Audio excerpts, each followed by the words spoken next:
Halo semuanya, ketemu lagi. Hari ini kita bakal kupas tuntas soal salah satu topik yang penting banget, yaitu sistem ekonomi. Tenang aja, kita bakal bedah semuanya satu persatu, biar kamu gampang ngertinya. Udah siap? Oke, tapi sebelum kita mulai, aku mau ngajak kamu mikir dulu deh. Pernah kepikiran nggak, kenapa sih listrik di rumah kita itu yang ngurus PLN, perusahaan negara bukan perusahaan swasta? Nah, jawabannya itu ada di sistem ekonomi negara kita, dan ini bakal jadi kunci pembahasan kita kali ini. Ini dia peta perjalanan kita hari ini. Kita mulai dari definisinya, lanjut ke sistem tradisional, terus ada pertarungan antara komando dan liberal, sistem campuran, sampai akhirnya kita bahas kasus spesial di Indonesia. Terakhir tentu ada latihan. Yuk kita langsung mulai aja. Pertama-tama kita samain persepsi dulu ya. Sebenarnya apa sih sistem ekonomi itu? Gampangnya, anggap aja ini sebagai aturan main yang dipakai sebuah negara buat ngelola semua sumber dayanya. Kalau secara definisi, sistem ekonomi itu adalah susunan berbagai unsur ekonomi, kayak produksi, distribusi, dan konsumsi yang saling nyambung buat mecahin masalah dan mencapai tujuan tertentu. Kata kuncinya di sini tuh memecahkan masalah dan mencapai tujuan. Soalnya, tiap negara kan punya masalah dan tujuannya masing-masing. Terus, kenapa sih sistemnya harus macam-macam? Kenapa nggak satu aja buat semua negara? Nah, jawabannya ada di satu pertanyaan penting. Siapa yang berhak ngontrol faktor produksi? Apakah pemerintah, atau individu dan swasta, atau dua-duanya?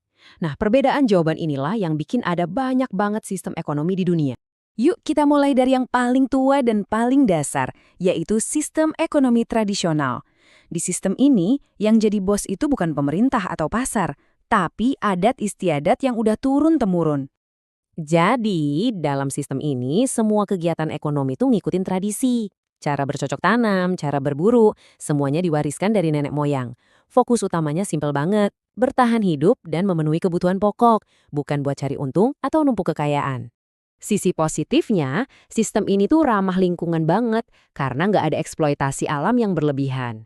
Tapi di sisi lain, kemajuannya bisa jadi lambat banget, produktivitasnya rendah, dan seringkali nolak teknologi baru.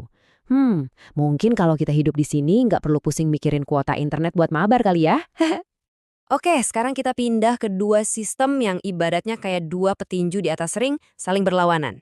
Di satu sudut ada sistem komando yang serba diatur, di sudut lain ada sistem liberal yang serba bebas.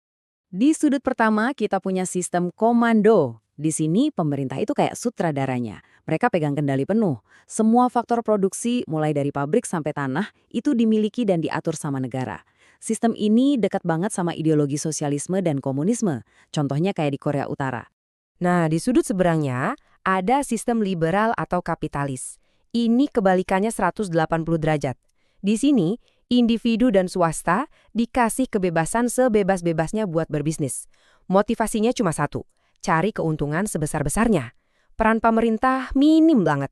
Contoh negaranya, ada Amerika Serikat dan Jerman. Coba deh lihat perbedaannya. Benar-benar kayak langit dan bumi kan? Mulai dari peran pemerintah, siapa yang punya faktor produksi, sampai motivasi utamanya, semuanya beda total.